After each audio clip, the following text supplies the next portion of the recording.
এখানেই বিয়ে করে নেবো, তারপর ফুলসজ্জা, নাকি আগে ফুলসজ্জা তারপর বিয়ে, কোনটা? ভয় পাবেন না ম্যাডাম, আজকের পর থেকে এরা আর কারুর ওড়নায় হাত দিতে পারবে না।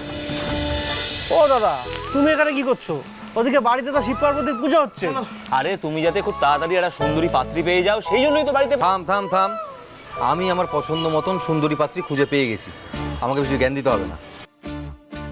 আরে বাবা, এইটা পুরোহিত মশাই আমাকে দিয়েছেন। এই কলাপাতার ভেতরে একটা ফুলের মালা আছে, আমি যদি ফুলের মালাটা তোদের বৌদির খোপায় বেঁধে দিতে পারি, তাহলে আমাদের প্রেমের বন্ধন শিব পার্বতীর বন্ধনের মতন অটুট হয়ে যাবে 7 জন্মের জন্য। আরে বাবা, তাই নাকি? আরে হ্যাঁ রে বাবা, হ্যাঁ।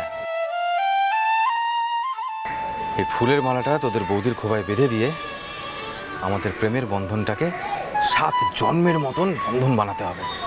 ওদা, আমি একটা কথা বলবো। বলছি, তুমি যদি আজকে সারাদিন এই রোদ্রের মধ্যে দাঁড়িয়ে থাকো না, তাও তুমি বৌদির দেখা পাবে না। কেন? আজকে জ্যৈষ্ঠ মাসের প্রথম সোমবার, আর আজকের দিনটা কিসের জন্য স্পেশাল বলো তো? শিব পার্বতীর পুজোর জন্য। আর আজকের দিনে মেয়েরা কোথায় যায়? মন্দিরে। এই হ্যাঁ, তাই তো, মন্দিরে। শোন শোন শোন, এক কাজ কর, তোরা এই আশেপাশে যত মন্দির আছে সব খুঁজতে শুরু করে দে, ঠিক আছে? পেলেই ফোন করবি। ঠিক আছে, তুমি এই পারের মন্দিরগুলো দেখো, আমরা সব ওই পারের মন্দিরগুলো দেখছি।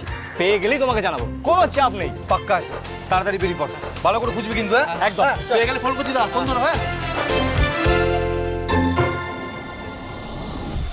এ বড় পবিত্র ফুলের মালা।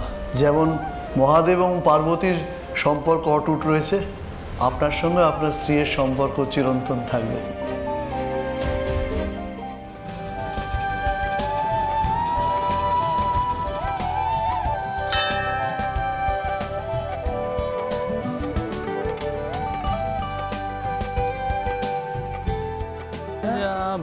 আরে দেখ দেখ, ওই মেয়েটা না, যার বিয়ের দিনে বরটা অ্যাক্সিডেন্টে মরলো। হ্যাঁ তাই তো।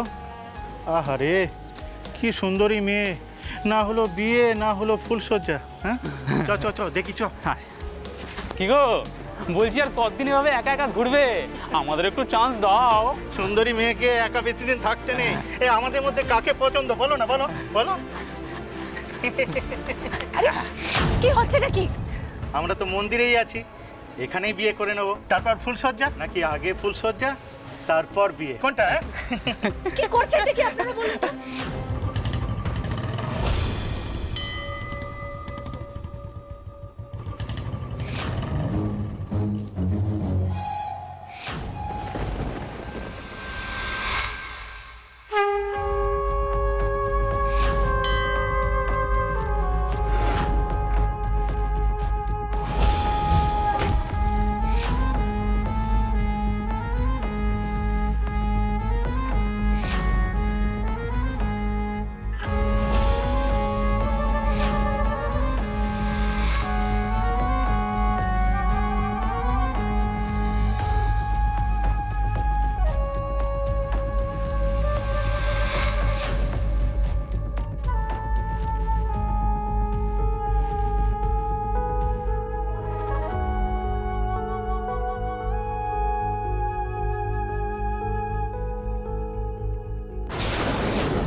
ভয় পাবেন না ম্যাডাম,